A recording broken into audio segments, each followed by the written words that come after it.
the Paleontology. So the case made by the scientists is that the evidence of fossils shows that you have human evolution, and they trace out a history of human evolution from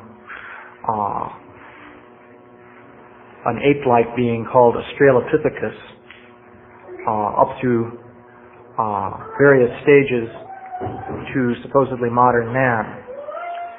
And they will say that about if you go back 2 million years, you would have this Australopithecus. They identify two types, basically, of Australopithecus: robust and gracile, which means lightweight. And then they will say that there is something called Homo habilis, which is some kind of slightly less ape-like entity. And then Homo erectus. This Homo erectus is an interesting sort of being. The general idea is that from the neck down, Homo erectus is entirely human in anatomy. And from the neck up, he looks rather like an ape, with very massive jaws, protruding brow ridges, very little forehead, and so on. So this Homo erectus lasted for about 1.5 million years, according to their records. And they'll say it died out about 300,000 years ago, roughly speaking. Then there is what they call archaic Homo sapiens now, and that includes the Neanderthal man, which is perhaps the most famous of these beings. The Neanderthal man, though, oddly enough, had larger brains than modern human beings. But they looked much rougher in terms of their physical appearance.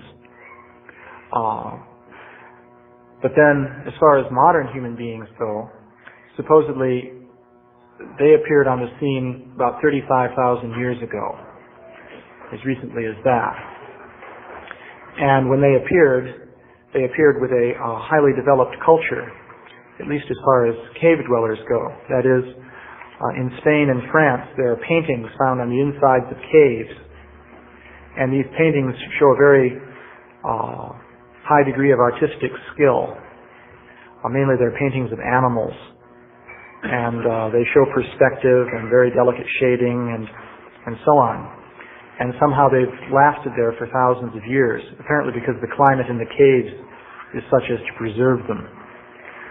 So that's the basic story that they tell. So as far as Vedic literature is concerned, the picture we have is interesting. As I was saying, in the Bhagavad Gita, in the verse where Krishna says that he spoke the message of Bhagavad Gita to the sun god, and this was passed down to Maharaj Ikshvaku and the different saintly kings. In the purport to that verse, Srila Prabhupada points out that the events of Lord Krishna speaking the message of Bhagavad Gita to the sun god, which took place, of course, on the sun planet, occurred about 120 million years ago, at least. And Vaivasvata Manu has in fact been Manu for about that time. So Vaivasvata Manu, that Vaivasvata simply means the son of Vivasvan, and his actual name is Shradadeva, if I'm not mistaken. So King Ikshvaku is the son of Vaivasvata Manu, but he appeared on the earth in this Treta Yuga. Srila Prabhupada points that out in the purport. So that takes you back about a couple million years, because you can calculate it. The length of a Kali Yuga is 432,000 years. So the length of a Dwapara Yuga is 864,000. So you go back 5,000 and 864,000, and then the Treta Yuga lasts 3 times the Kali Yuga. So what's that?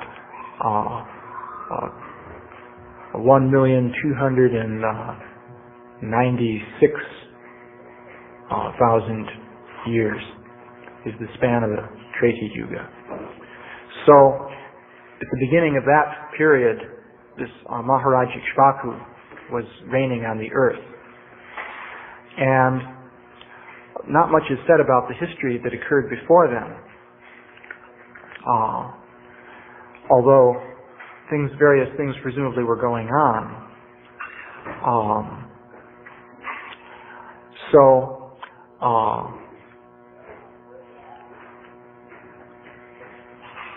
During that period of Treti Yuga, there's the advent of Lord Ramachandra, who appeared in the dynasty coming down from Maharaj Ikshvaku, which was called the dynasty of the sun god, because Ikshvaku was the son of Vivasvan, who was the son of the sun god. So the Ramayan gives quite a bit of detail concerning all these events.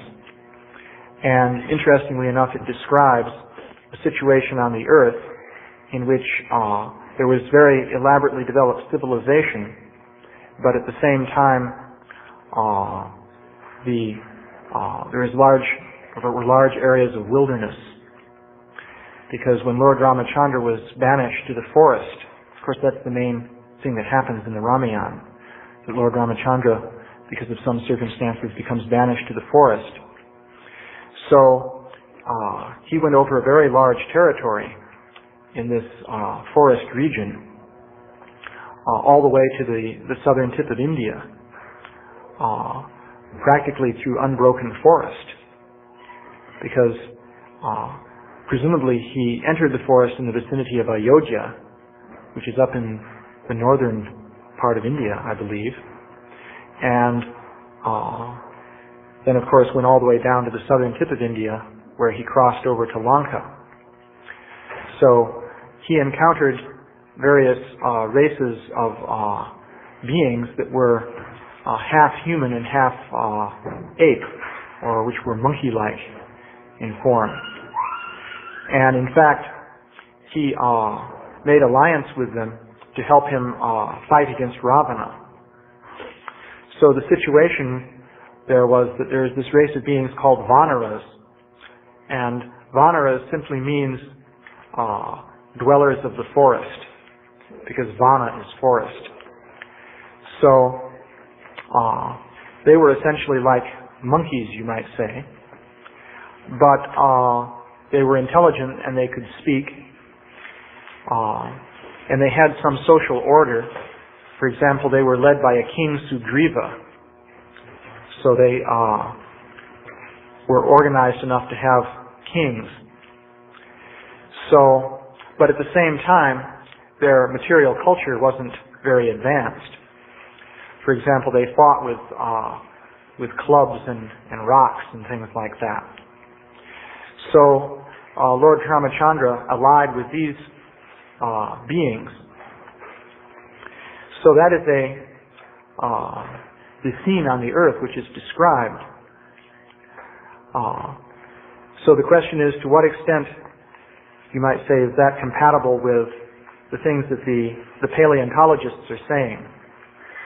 Well, the basic point we wanted to make about this whole subject of paleontology is that, first of all, what the paleontologists are saying is very much uncertain, and it's always subject to being revised by new findings.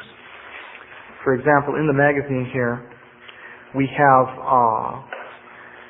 a discovery from Mexico of projectile points, that is like spear points, which were dated to be 250,000 years old. Now these spear points are the same type that are associated with modern man in Europe at about 35,000 years ago. And that's supposedly when modern man first appeared. And supposedly, human beings didn't come into the New World until modern man appeared and migrated up into the north and learned how to live in the Arctic region, and then crossed over from Asia into Alaska. across what they call the Bering Strait land bridge, and then filtered down through North America and down into South America. So the standard date for that is about 13,000 years for the first appearance of man in the New World.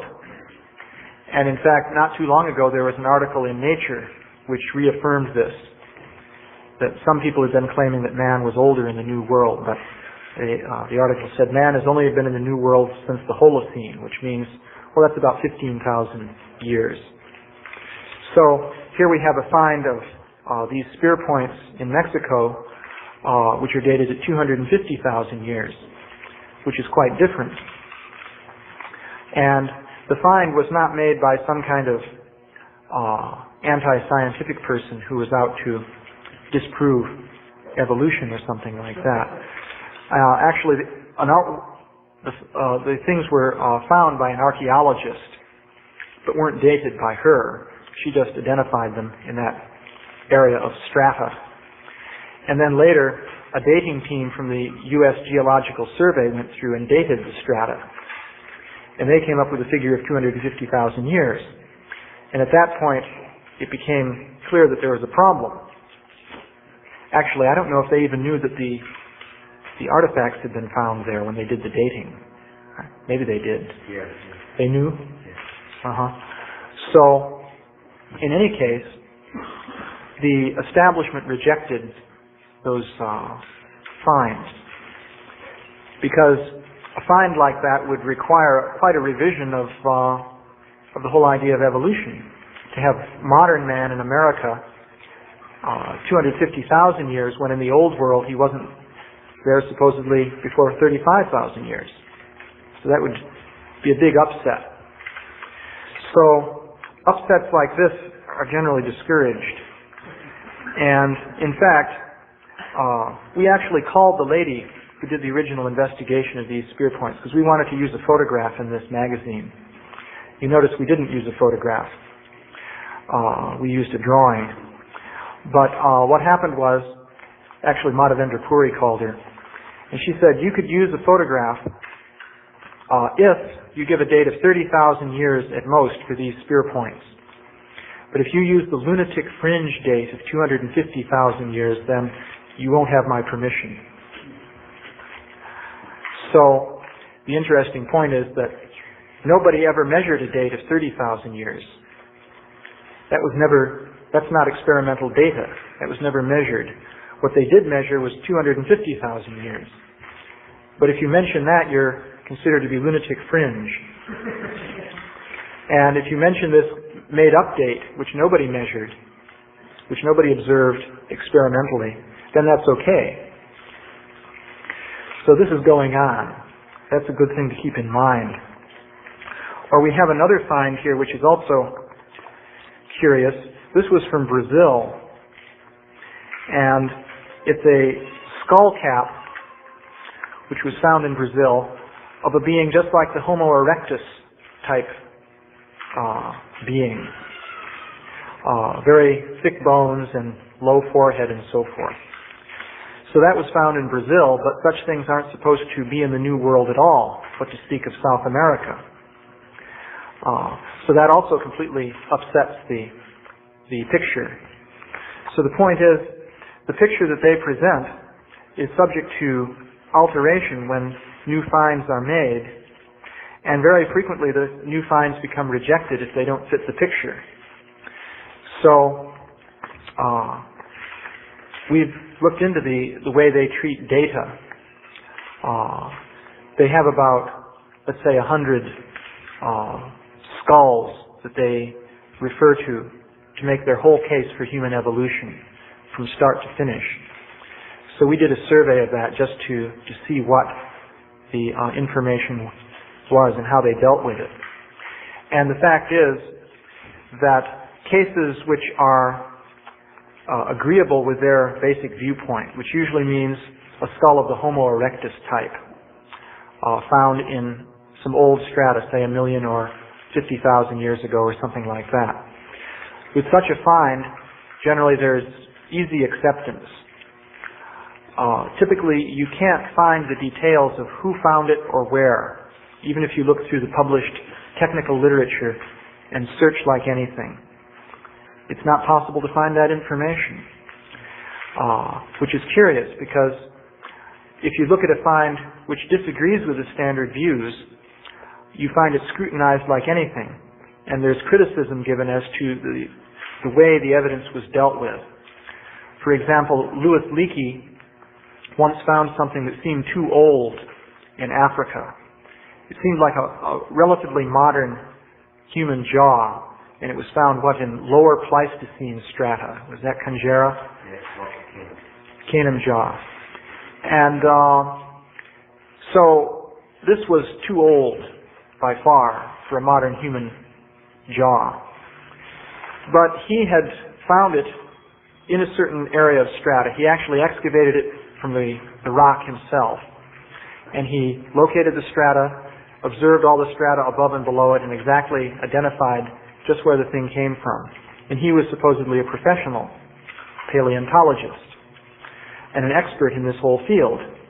So he gave this report in England, and this scientist named Boswell, however, insisted on accompanying him all the way back to Africa, and he required him to take him to the site and prove that he actually found it where he said he did.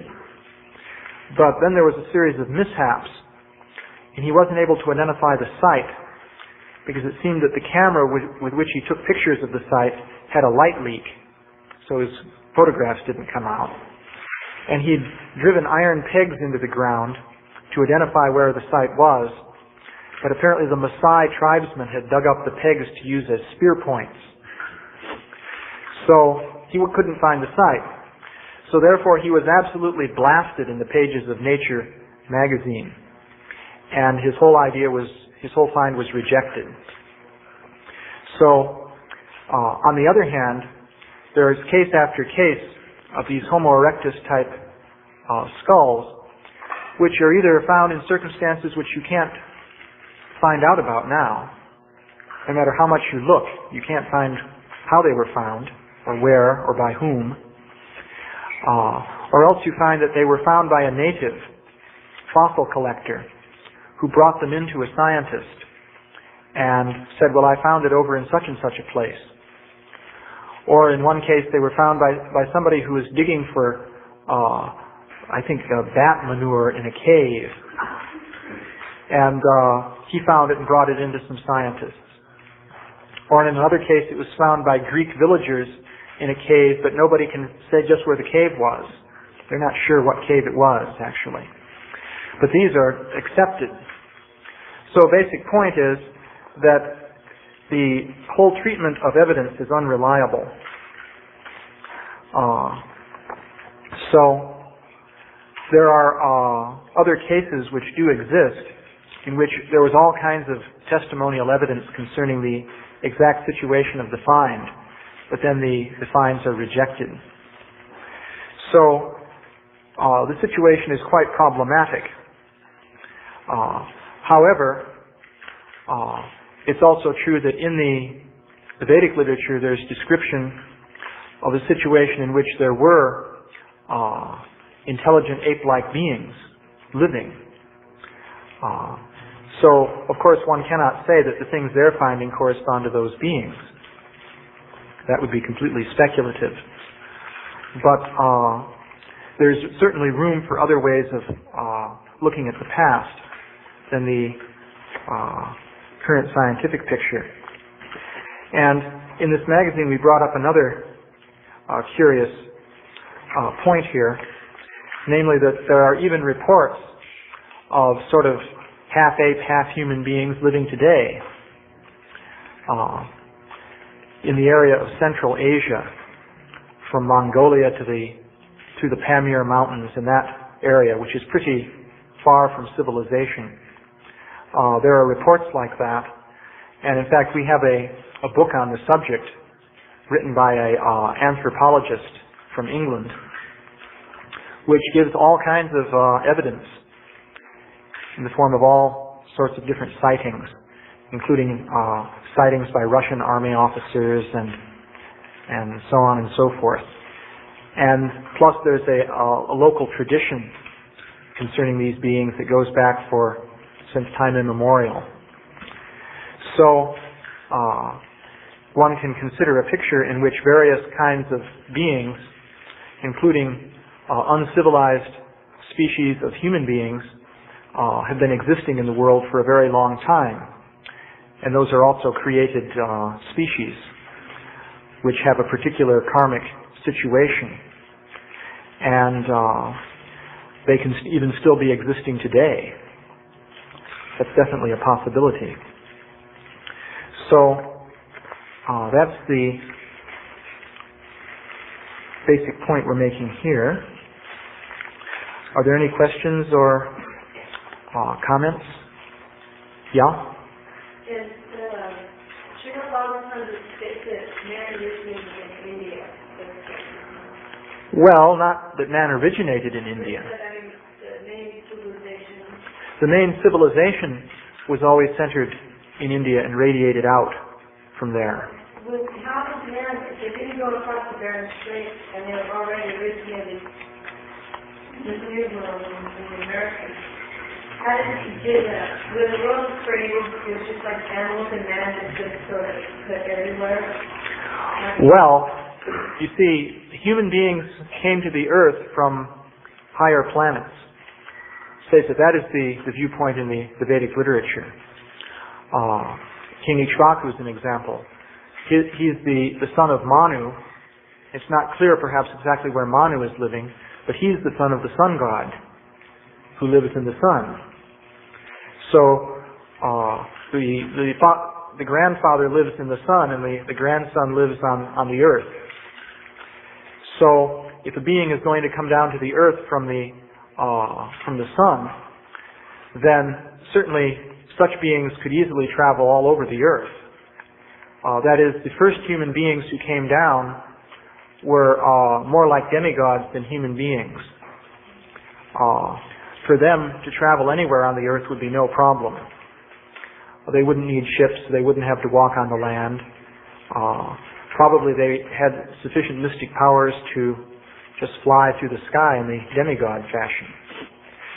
So it's the idea is that lower types of human beings were descended from the higher types through a process of degradation. It's exactly the opposite of the evolutionary idea. So now there are various descriptions in the Bhagavatam. The thing is, the Bhagavatam does not give very much chronology.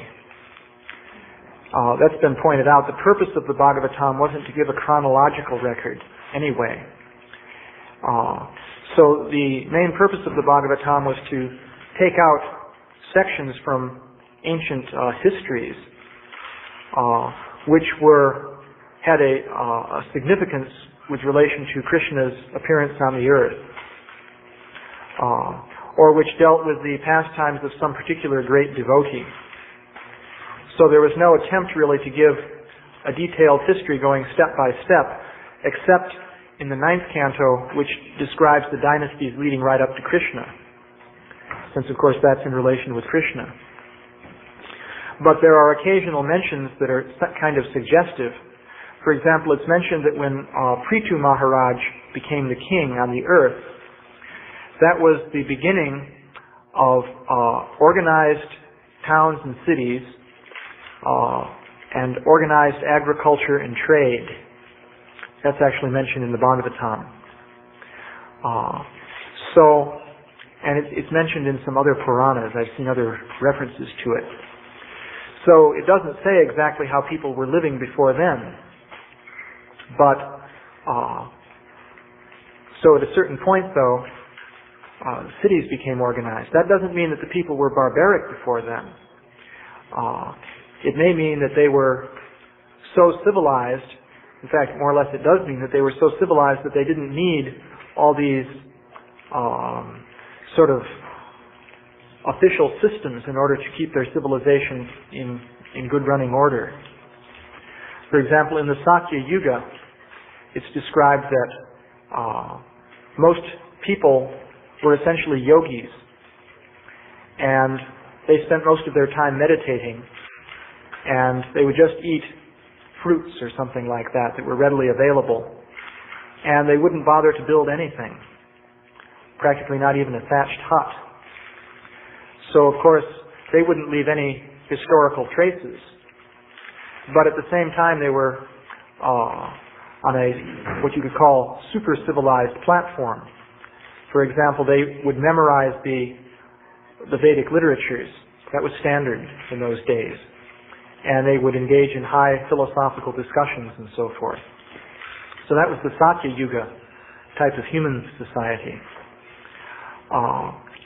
So when we speak of, say, a find of some spear points in Mexico at 250,000 years, of course anybody who is using spear points would necessarily be, from the Vedic point of view, a rather degraded culture. Because the whole point of spear points is that you stick the spears into animals to kill them so as to eat them. So that would have been a race of hunters. You can see how hunters are regarded in the Vedic literature.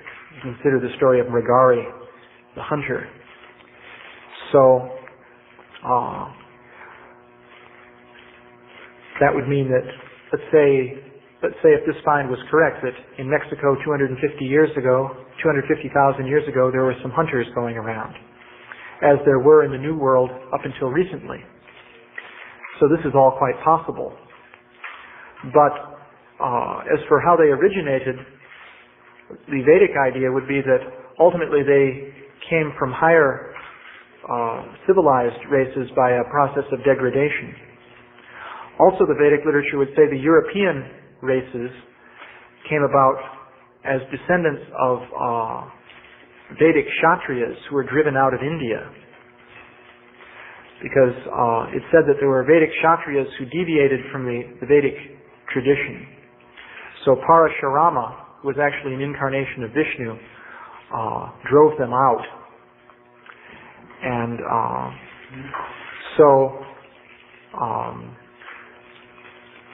that's the explanation as to how Indo-European languages are spoken in Europe. So they arrived somehow ultimately in Europe, and in due course of time they appeared as Greeks and Romans and Goths and Vikings and so forth. So that's the basic thing. Yeah? Because I was curious as to how all these different finds are dealt with. I was asking about it before you, but who's determining all of these different things? You explained to me that there's some sort of a self-appointed board of judges. Yeah. And I found that interesting because we could relate that to the Well, there's an establishment, and it's grown up, and the people in that establishment are the people who decide what is accepted concerning the origin of man. They all have positions in universities, mostly. Richard Leakey is an exception.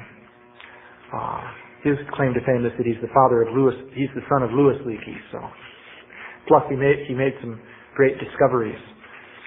So he doesn't have a university position, but mostly they're university professors. And they're an established club. They all know each other, and they decide what's what. That's generally the system in science. Any field of science is dominated by a small group of people. It could be as small as 10 people who control everything. And the way they control things is by controlling publication.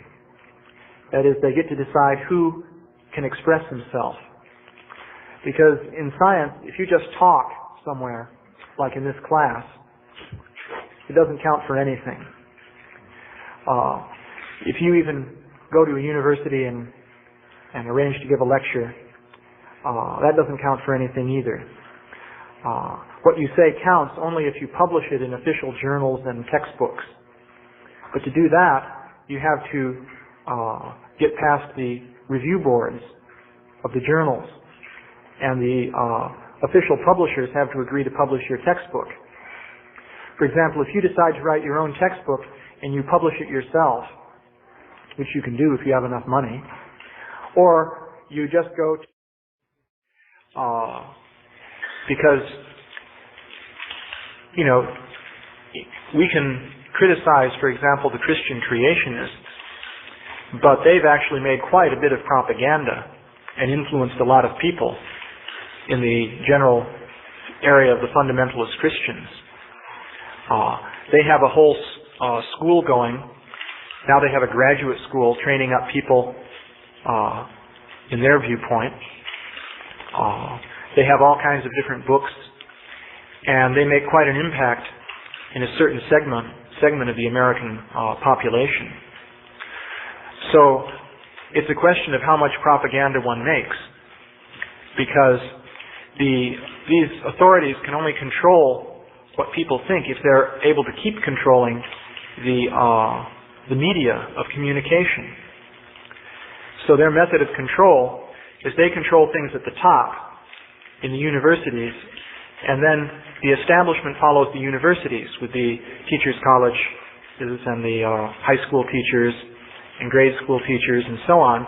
Plus then there are the popular magazines with their editorial staffs who are keyed in with the colleges and so on. So that's how the system works. But that can only control what people think and what they hear, as long as nobody else is really trying to present something else on a big scale. But that can be done. So it's only, if we can't manage to present alternative ideas on a big scale, then they'll never have much of any impact. So in that case, one needn't bother really, as a matter of fact, because what's the use of, presenting an alternative idea if nobody ever really hears about it? But if one makes a lot of propaganda, then it can have a big impact.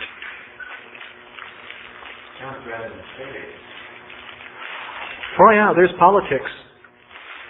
I recently went to this conference in Japan in mathematical biology, which was at least an experience to see how things work. And I would say the field of mathematical biology is fairly small, but I'd say that's controlled by about 10 people. And most of them were there at the meeting. And you could see they were a little clique of people.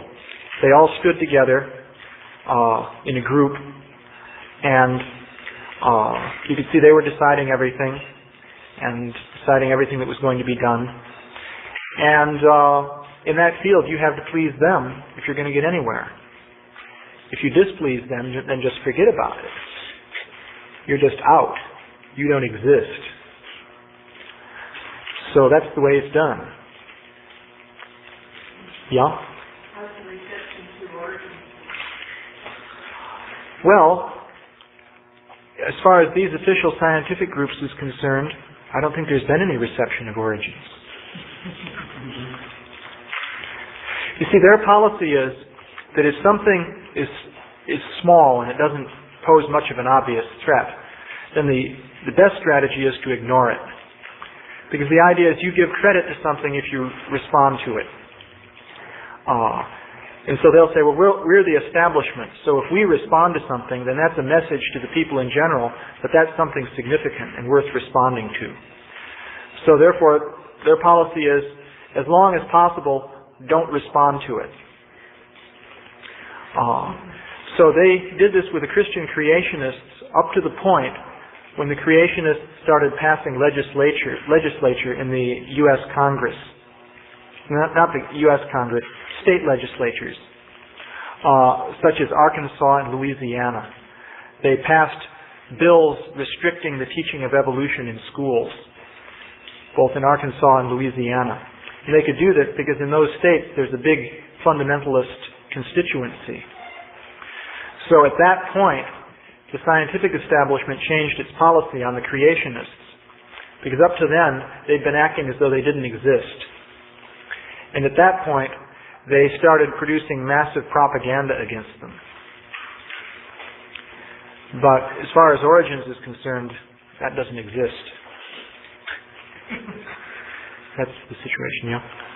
how much government intervention is involved in these groups of scientists who are deciding? Is there any, or like an independent thing? Like you have these cliques of scientists. Well, it's tied in with the government nowadays. Since World War II, science has been tied in with the government in a very big way. But that mainly deals with physical science. Because when it comes down to it, the government is more interested in bombs than anything else. Evolution is significant, but bombs are what they're really concerned about. But so in the area of physics, physical science, there's big money, hundreds of millions of dollars. They build particle accelerators, as big as counties these days. They keep building them bigger and bigger, and you wonder what the limit's going to be. Pretty soon they're going to build a particle accelerator tube that goes around the equator or something. And so there they have hundreds of millions of dollars, even billions. But in other fields, there's an establishment which is well represented on government levels. There's the AAAS, which is the American Association for the Advancement of Science. And they essentially govern science in America. And they're tied in with the government quite closely. They have their offices in Washington. And essentially, it's in a...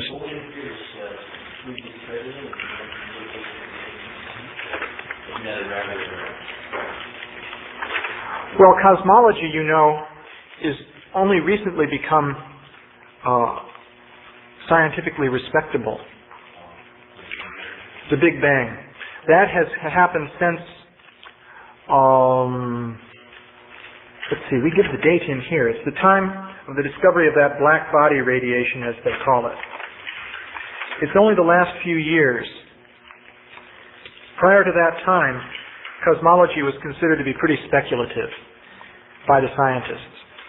That is, that they regarded that as sort of armchair speculation and not serious science. And so this man was probably speaking along those lines.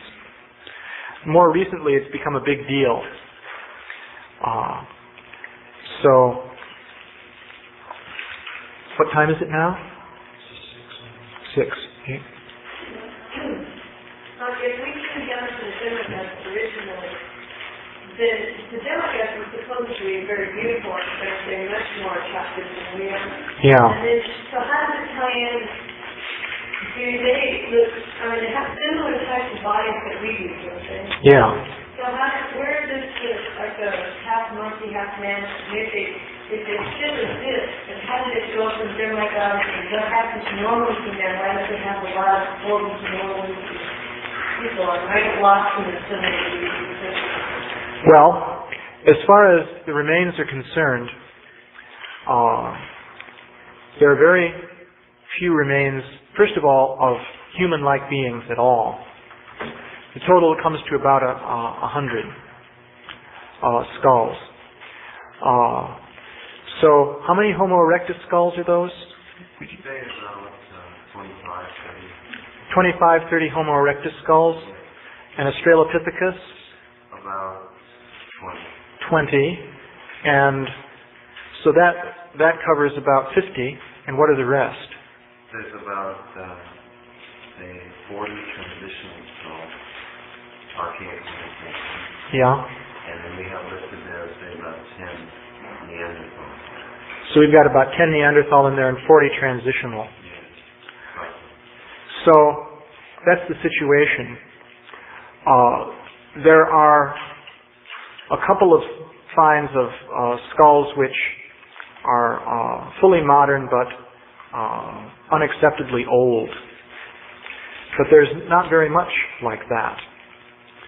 There are finds of artifacts that are way too old. And some of these, as I was saying the other day, are found in circumstances that seem completely inexplicable. That is, artifacts found at times when supposedly mammals weren't even existing. As I was saying, the scientists, of course, totally reject this kind of find. But they even reject finds like this Castanedolo skull. Castanedolo skull, I'll just describe that briefly. It's found in Pliocene deposits in Italy. So Pliocene came before the Pleistocene, so that means more than 2 million years ago. So that means older than most of the Australopithecus beings, which were like apes, basically. So now the scientists will say that the reason they don't argue that the bones were found at the level of Pliocene strata. They agree that that's no doubt true. But they will say that the way they got there was that it was a grave, and people dug down and put the body at that level and filled up the hole. It's what they call an intrusive burial. So that's their argument. However, the original discoverers say that they saw the strata above the skeleton, and the strata weren't disturbed, because if you're going to dig a hole, you have to dig all the way down through. So all the strata should be disturbed above the body. But still someone could argue, well, maybe they didn't look closely enough. Maybe they really were disturbed. But then another point was the bones were broken and scattered along that horizontal level. That is, along at a certain level marked Pliocene. The bones were scattered over 30 feet or something? Was it? Well, there are different finds. One was about 60 feet from another. But among the findings there, the child and the man, well, they were scattered over one small area. They didn't specify. But they were scattered. Yeah. They weren't all together in a piece. No, they're scattered. And the skull was broken of the lady? Yes. Yeah. So one can ask, if it was a burial, how did the body get like that? Because normally you wouldn't dig a really wide hole and then cut up the body into hunks and scatter it and then fill all that in. Normally one wouldn't do that. And the skull was, that we have a picture of here. You know, part of it is missing.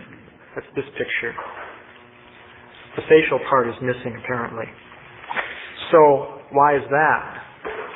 If it was a burial. So, this is an example. But there are very few examples like that. So, that's the kind of evidence that exists. And there are, as I say, artifacts that are unusual, but there are very few of those also. That's the situation. Well, one more, and we better stop. I'm just curious. There are various methods of dating. Are they accurate or are they completely archaeological? Oh, that's a whole subject. I don't know if I should go into dating now. But, well, there are definite problems with the dating methods.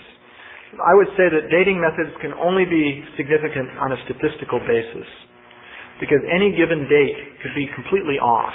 That's definitely proven. And it's a whole scandal, actually, because dates are often rejected because they don't fit any reasonable picture at all. So they just reject those values. And if dates do fit a reasonable picture, they accept them. But that's not the way you're supposed to treat evidence. Just like if you do a college physics lab, and you're supposed to measure a certain value, and in the books it comes out to a certain number. If every measurement you make that comes close to that, you write down, and every measure you make that goes away from that, you ignore, then that's known as cheating. So, but that's done with these dates. However, so if they have any significance, it's on a broad statistical level. That is, if you do 100 dates of one hunk of rock, and they average around a certain mean value, then that may tell you something. But one date doesn't tell you anything. I better stop here.